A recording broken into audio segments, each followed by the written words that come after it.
Saya membaca di kolom komentar, di komentar video reaction teori karangan Habib Majdub Wali Allah, ya, yang saya reaction videonya Harry Pras. Ada orang yang berkomentar gini, orang yang menjadikan orang gila menjadi wali perlu dipertanyakan kewarasannya.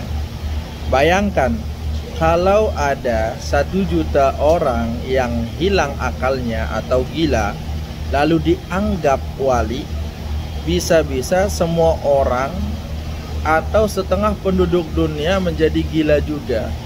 Atau ada ODGJ didapat di jalan lalu dipakaikan pakaian baju gamis dan dipakaikan pakaian surban, lalu dikatakan dia adalah wali. Di dunia ini, hanya di Indonesia orang gila dianggap wali, ya. Ini yang komentar namanya akunnya Mushaf. Oke sahabatku, ya. Jadi perkara-perkara yang seperti ini, ya, bedakan antara wali yang benar-benar wali majzub dengan orang gila yang karena stres atau gilanya karena dunia. Beda, ya. Jadi saran kami, Anda yang belum mengetahui ilmu perwalian, baca juga kitab-kitab yang menerangkan tentang wali-waliullah, ya. Atau baca juga kitab-kitab yang lain. Banyak kok kitab-kitab yang menerangkan tentang wali-walinya Allah. Tidak hanya satu kitab, ya, seperti kitab yang kemarin sebagai referensi saya, Nasoihul Murid, ya. Nah, itu juga bagus kitabnya, dibaca juga. Jadi makanya kalau kita kurang wawasan dalam ilmu teori, maka perbanyaklah wawasan itu, sehingga kita tidak menyalahkan orang lain. Maka dengan perkara-perkara yang seperti itu, kita kalau orang yang sedikit wawasannya akan cepat menyalahkan orang lain, ya.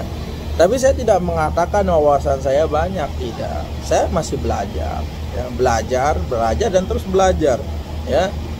Saya tetap seorang penuntut ilmu, ya, belajar terus belajar. Nah, maka saran kami bagi Anda yang berkomentar seperti itu, perluas wawasan. Jangan hanya membaca satu kitab atau satu buku atau satu referensi, atau Anda hanya membaca satu buku fikih. Contohnya, ketika orang tamat misalkan Fathul Qorib, itu fikih dasar, ya. Tamat Fathul Qorib, mereka itu ketika melihat orang yang salah wudunya langsung ditegur, ini caramu salah, ini caramu salah, ini caramu salah. Nah, tapi ketika orang yang sudah belajar Majmu' Syarah Muhadzab, dia tahu perbandingan mazhab, dia tahu mazhab ini sepertinya ini, mazhab ini caranya seperti ini. Mereka itu berhusnuzon terhadap mazhab tersebut, terhadap orang tersebut. Husnuzonnya apa? Ketika melihat cara orang wudunya orang itu salah, atau wudunya orang itu berbeda dari dirinya, terkadang dia husnuzon, ya, atau bertanya dulu, ma madhhabukum, apa madhab, ya. Nah, ketika dia bertanya dan tahu mazhabnya adalah Maliki atau Hanafi, maka orang itu tidak perlu kita salahkan lagi, karena berbagai banyak macam pendapat, ya. Di Imam Syafi'i saja banyak sekali kitab-kitab yang notabene-nya mu'tabar juga, ya. Banyak karangan-karangan ulama yang lain. Makanya kalau kita tidak mengerti tentang perwalian, sekali lagi mohon baca kitab-kitab tentang perwalian. Sehingga kalau Anda tidak setuju dengan kitab-kitab tentang perwalian itu, maka silakan sanggah, ya.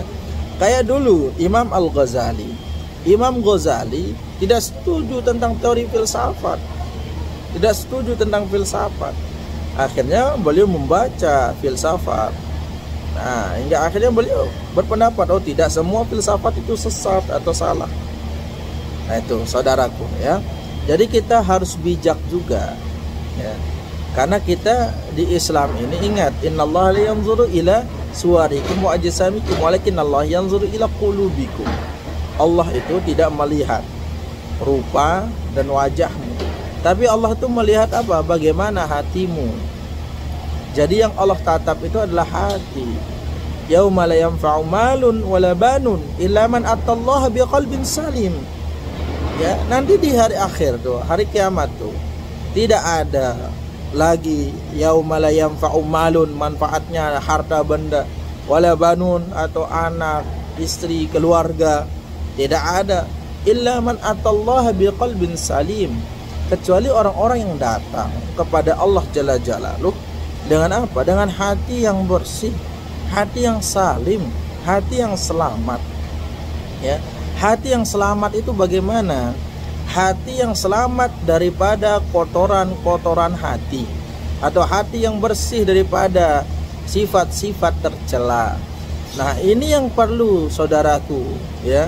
Kita itu harus untuk apa? Untuk mensalimkan hati kita. Ya, mensalimkan hati kita. Maka hati orang yang salim, hati orang yang jernih, maka tidak akan mencari keburukan orang lain. Dia hanya fokus mencari keburukan-keburukan yang ada dalam dirinya. Seperti contohnya Harry Pras.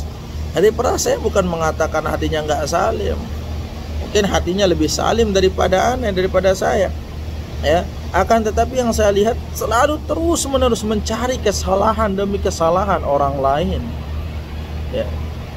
Coba kesalahan demi kesalahan, kalau kita terus mencari, maka tidak akan ada benarnya orang itu.